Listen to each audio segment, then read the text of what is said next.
নমস্কার, দেখছেন কলকাতা টিভি। আপনাদের সঙ্গে রয়েছে আমি অভিক। শুরু করছি সংবাদ 7 দিন।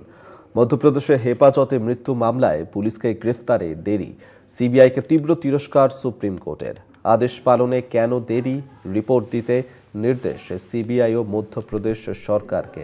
মধ্যপ্রদেশে হেফাজতে মৃত্যু মামলাতেই গ্রেফতার করতে কেন দেরি তা নিয়ে সুপ্রিম কোর্টের তিরস্কার সিবিআইকে, এবং এই মামলাতে পুলিশকে গ্রেফতারে দেরি, সিবিআইকে তীব্র তিরস্কার সুপ্রিম কোর্টের। আদেশ পালনে কেন দেরি, রিপোর্ট দিতে নির্দেশ দেওয়া হয়েছে সিবিআই এবং মধ্যপ্রদেশ সরকারকে। দুই পুলিশ কর্মীর বিরুদ্ধে কি বিভাগীয় ব্যবস্থা নেওয়া হবে জানাতে হবে আদালতকে, এমনটাই কিন্তু নির্দেশ দেওয়া হয়েছে দেশের শীর্ষ আদালতের তরফে। সিবিআইকেই তীব্র তিরস্কার সুপ্রিম কোর্টের। মধ্যপ্রদেশে হেফাজতে মৃত্যু মামলায় পুলিশকে গ্রেফতারে দেরি, সিবিআইকে তীব্র তিরস্কার সুপ্রিম কোর্টের। আদেশ পালনে কেন দেরি, রিপোর্ট দিতে নির্দেশ সিবিআই ও মধ্যপ্রদেশ সরকারকে। দুই পুলিশ কর্মীর বিরুদ্ধে কি বিভাগীয় ব্যবস্থা তা জানাতে হবে আদালতকে। মধ্যপ্রদেশে হেফাজতে মৃত্যু ঘটনা, সেই মামলাতেই পুলিশকে গ্রেফতারের কেন দেরি, এই নিয়েই কেন্দ্রীয় তদন্তকারী সংস্থা সিবিআইকে তীব্র তিরস্কার করল দেশের শীর্ষ আদালত। সুপ্রিম কোর্টের নির্দেশ, রিপোর্ট জমা দিতে হবে। আদেশ পালনে কেন দেরি, সেই বিষয়ে জানাতে হবে রিপোর্টে। সিবিআই এবং মধ্যপ্রদেশ সরকারকে এই নিয়েই রিপোর্ট দেওয়ার নির্দেশ দেওয়া হয়েছে দেশের শীর্ষ আদালতের তরফে। মধ্যপ্রদেশে হেফাজতে মৃত্যু মামলায় পুলিশকে গ্রেফতারে দেরি, সিবিআইকে তীব্র তিরস্কার দেশের শীর্ষ আদালতের। এবং কেন দেরি আদেশ পালনে, সেই নিয়েই রিপোর্ট জমা দিতে বলা হয়েছে সিবিআই এবং মধ্যপ্রদেশের সরকারকে। দেশের শীর্ষ আদালতের তরফ থেকে এই নির্দেশই দেওয়া হয়েছে। আমরা এই নিয়ে সরাসরি কথা বলবো। প্রতিনিধি পীযূষ কান্তি নাগ আমাদের সঙ্গে রয়েছেন।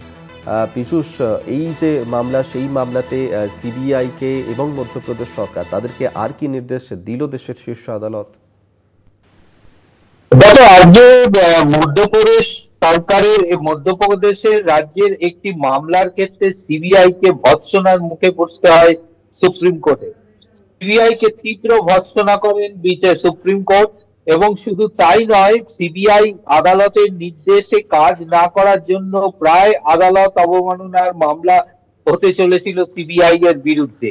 মধ্যপ্রদেশের হেফাজতে মৃত্যুর এক মামলায় দুই পুলিশ কর্মীকে, পুলিশ আধিকারিককে গ্রেপ্তারে বিলম্ব করায় এই তীব্র ভৎসনার মুখে পড়তে হয় সিবিআই কে।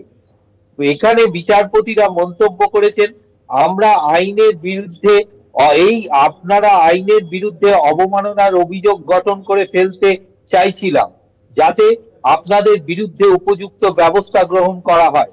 মূলত 26 বছর বয়সী দেবা পারদীর মধ্যপ্রদেশের পুলিশের হেফাজতে মৃত্যু হয়। ওই মৃত্যুর ঘটনায় দুই পুলিশ আধিকারিককে গ্রেপ্তারের নির্দেশ দিয়েছিল সুপ্রিম কোর্ট।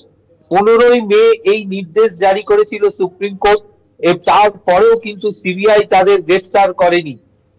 আদালতের পর্যবেক্ষণ যে এর পরে যখন তাদের এই সিবিআই যখন গ্রেপ্তার না করে, তারপরে আদালত অবমাননার মামলা দায়ের হয়। ঠিক আদালত অবমাননার মামলা দায়ের পরেই 27শে সেপ্টেম্বর এবং 5ই অক্টোবর দুই পুলিশ আধিকারিককে গ্রেপ্তার করা হয়। এই রিপোর্ট যখন আদালতের কাছে আসে, তখনই ভৎসনার মুখে পড়ে সিবিআই। আদালতের পর্যবেক্ষণ, আদালত অবমাননার কঠোর সতর্কবার্তা জারি করার পরেই তাদেরকে গ্রেপ্তার করা হয়েছে। গত 15ই মে আদালতের পূর্ববর্তী নির্দেশের পরেও ইচ্ছাকৃতভাবে তাদেরকে গ্রেপ্তার করা হয়নি।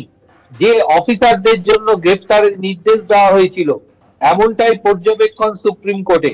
সুপ্রিম কোর্টে সিবিআই হলফনামা দাখিল করে বলে যে 27শে সেপ্টেম্বর এবং 5ই অক্টোবর তাদেরকে গ্রেপ্তার করা হয়েছে। এরপরে বিচারপতি নাগারত্ন সিবিআই এর উদ্দেশ্যে মন্তব্য করেন, এতদিন কি হয়েছিল, আপনারা কেন খুঁজে বার করতে পারেননি? আপনাদের বিরুদ্ধে ব্যবস্থা নেওয়ার জন্য প্রায় আদালত অবমাননার অভিযোগ গঠন করতে প্রস্তুত হয়েছিল আদালত, সুপ্রিম কোর্টের আদেশ এইভাবে কার্যকর করা না করা সঠিক নয়। এইভাবে গ্রেপ্তারের জন্য 3 বিচারপতির বেঞ্চ যেখানে আদেশ দিয়েছে, সেখানে সিবিআই কি করে এই কাজে গাফিলতি দেখাতে পারে? বিচারপতি মহাদেবন এর প্রেক্ষিতে পরিষ্কার ওই সিবিআই এর উদ্দেশ্যে বলেন, 2 অফিসারের বিরুদ্ধে কি কি বিভাগীয় ব্যবস্থা গ্রহণ করা হয়েছে। আদালতের স্পষ্ট নির্দেশ সত্ত্বেও তাদেরকে গ্রেপ্তার করা উচিত ছিল, কিন্তু পাশাপাশি সেই অভিযুক্তরা আগাম জামিনের আবেদন করেছিল। দোষী পুলিশ কর্মকর্তাদের বিরুদ্ধে জোরালো ব্যবস্থা নেওয়া উচিত, এমনটাই মন্তব্য বিচারপতি মহাদেবনের। তবে আদালত নির্দেশ দিয়েছে যে 15/5/2025 তারিখের নির্দেশ কেন কার্যকর করা হয়নি তা সিবিআই কে যেমন রিপোর্ট দিতে হবে, পাশাপাশি মধ্যপ্রদেশ সরকারকে সুপ্রিম কোর্টে রিপোর্ট দিয়ে জানাতে হবে তাদের বিরুদ্ধে বিভাগীয় কি কি কঠোর ব্যবস্থা গ্রহণ করা হয়েছে। এই দুটি রিপোর্ট দেখার পরই আদালত তার পরবর্তী সিদ্ধান্ত গ্রহণ করবে। আগামী নভেম্বর মাসে এই মামলার পরবর্তী শুনানি দিন ধার্য করা হয়েছে। ওই দিন 6ই নভেম্বর শুনানির দিন আদালতকে মধ্যপ্রদেশ রাজ্য পক্ষ থেকে এবং সিবিআই এর পক্ষ থেকে দুটি রিপোর্টই দাখিল করতে হবে। মূলত মধ্যপ্রদেশে পুলিশি হেফাজতে থাকাকালীন 26 বছর বয়সী দেবা পারধির মৃত্যু হয়। সুপ্রিম কোর্ট 15ই মে 2025-এ সেই হেফাজতে মৃত্যু নিয়ে 2 পুলিশ কর্মকর্তাকে গ্রেপ্তারের নির্দেশ জারি করেছিল। সিবিআই ওই আদেশ কার্যকর করতে ব্যর্থ হওয়ার পরই আদালত অবমাননার মামলা দায়ের হয়েছিল সুপ্রিম কোর্টে। তারই প্রেক্ষিতে সুপ্রিম কোর্টের এই মন্তব্য এবং সিবিআই কে ভৎসনা। ধন্যবাদ। পীযূষ কান্তি নাগ আমাদের সঙ্গে সরাসরি ছিলেন প্রতিনিধি।